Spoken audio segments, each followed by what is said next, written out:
I'm Gabriella Schwarz, news editor at Flipboard. We sat down with Janet Napolitano, former governor of Arizona, Secretary of Homeland Security, and now president of the University of California. We talked about gender equality, leadership, and Hillary Clinton in the lead up to the 2016 election. Are there certain traits that you think are important for our leaders to have? Well, I think good leaders are able to establish a vision, some larger goals. I think you have to be a good manager. Good managers are not always the best leaders. Leaders have to be able to set an overall framework, then persuade people to come with them and to go on that journey, whatever that journey is. So I think a good leader has to be able to do that. I think you have to be able to manage a lot of different things at the same time. You have to be able to take criticism, I call it developing your calluses, develop some thick skin, and have a sense of humor as much as you can. And you have to learn how to be a very, very good time manager. So these leadership qualities follow our elected officials, whether they have them or they don't have them. You supported President Obama early on, but now we're facing a Hillary Clinton campaign for president. Does she have the leadership abilities to be president? Oh, yeah. No, I think this country has rarely, if ever, had someone as qualified as Hillary Clinton to be the next president of the United States. Will you support her to run? I will support her. I have to ask, she's been embroiled in an email controversy of late. I've noticed that. Yeah. And she used a personal email account as she was Secretary of State. Do you think she made a mistake in doing that? I'm not going to comment on it. I mean, I don't know enough of what the policies were at the State Department or what have you. I think when she says she's turned over the State Department related email, I have no reason to suspect that that's not an accurate statement. And I think there are bigger issues in the United States today than whether then Secretary Clinton had one or two phones. I mean, I think we're getting kind of distracted in a way. I bet your next question is going to be, well, what did you do? And I'll just go ahead and jump in and say, I didn't use email, and I didn't text when I was governor or when I was secretary. Is that because you might have been a little bit afraid that something like this might happen? It just makes life a lot easier from a lot of different perspectives. But I use the phone an awful lot. Is connectivity sort of a, casualty of public life, and do you use email now? I do use email now, and it does make my job easier. There's no doubt about it. When I was the secretary and the governor, you're constantly surrounded by staff, and they're doing emails and stuff. So it's not like you're not getting information all the time. If I felt it was really impinging on my ability to do the job, I would have changed my practice. But we were able to do the work and get the work out, get answers to people and the like. But in this position, it's a different staffing arrangement, and I find email a very important tool. But there is something about talking on the phone that you just don't get with email. I mean, like the nuance, and there's so much, I think. Absolutely, and personal connection. And when you talk with somebody on a phone, sometimes you'll talk about the matter at hand, but then there may be something else, and it helps, build a relationship. Or actually to spend time with a person. Imagine that, in the same room with each other. Technology doesn't substitute for that. You mentioned we were talking about tech, and we are just across the way from Silicon Valley. You've been a pioneer for women in a lot of different ways along your career, but 30% roughly of employees at the major tech companies are women. Do you see that changing in the next 5 years? I hope so. And that's another thing I want to work on, is how many of our students our women students are graduating with engineering and computer science and the relevant technology degrees for places like Silicon Valley.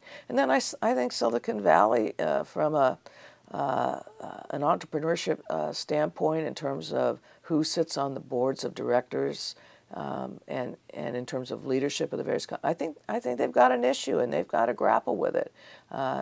You can't tell me that what is it, like 17% of corporate board members in Silicon Valley are women. That seems kind of out of sync to me. What voice do you think is missing in those conversations that they would bring to the table? A lot of different voices. I think one of the values of diversity is the bringing to the table of different perspectives.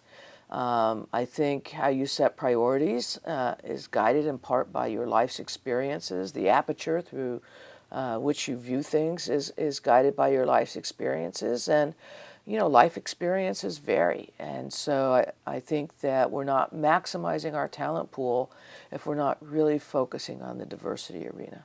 Is there something that schools or education can do to sort of, I guess, help foster those traits in women? Well, you know, what I try to do is, you know, when I'm visiting campuses, not only in California but other places as well, meet with women students, talk with women who are interested in leadership. You know, they kind of want to know, well, what's the secret sauce? And sometimes I just say there is no secret sauce, and don't think there is. It's just a matter of getting in and doing it. And I think we see that issue in politics as well, where women just don't run as often as men do. Have there been moments in your career when you felt like your voice added something different because of your gender? I'm hesitant to ask that almost because I think that that's not really fair to women, but I'm curious. Well, yeah, well, I'll give you one example where, remember when I just said, you know, I think you set priorities in part by, you know, what you view as important, and that's guided by part of your life's experiences. So when I became the Attorney General of Arizona, there was a huge backlog of Child Protective Services cases. I mean, there were thousands of them, and these were children who were stuck in foster care, waiting for their cases to be processed so they could go for permanent placement. Well, waiting a year or two when you're a small child, that's a lifetime. It's a hugely significant delay in a young person's life, in a child's life. So we moved some people into that unit. We changed out some leadership and really made it a very special place for people to want to work. And in doing that, we were able to eliminate the backlog and, you know, get to, you know, steady state. Now, was that because I was a woman and so I'm concerned about families and children? I don't know. I think we all should be concerned about families and children. But I know that I was the first female Attorney General of Arizona. You've been, so after a long time in D.C., you've now been here for almost 2 years. What has been the biggest, or I guess 2 years this time around, what has been the biggest adjustment? Let's see. Well, I don't have a 24/7 security detail anymore. That's one. I get to live on the West Coast and not D.C., so that's really nice. I appreciate that. You know, it's a university. It has these great missions. You know, the education and the public service and the research.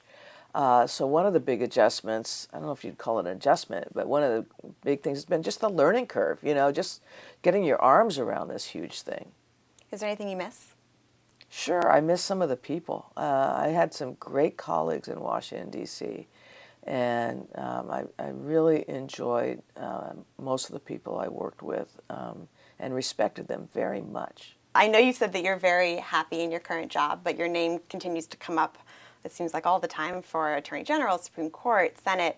What role would get you back into politics? Oh, it would have to be something extraordinary because I'm extraordinarily happy in this position. And I think we have a lot to do here at the University of California. It's the biggest public research university in the country. It's the best public research university in the country, and we want to keep it that way. So my hands are more than busy. Get ready for the 2016 election on Flipboard by following some of the politicians with the most buzz, including Hillary Clinton, Joe Biden, Jeb Bush, and Scott Walker.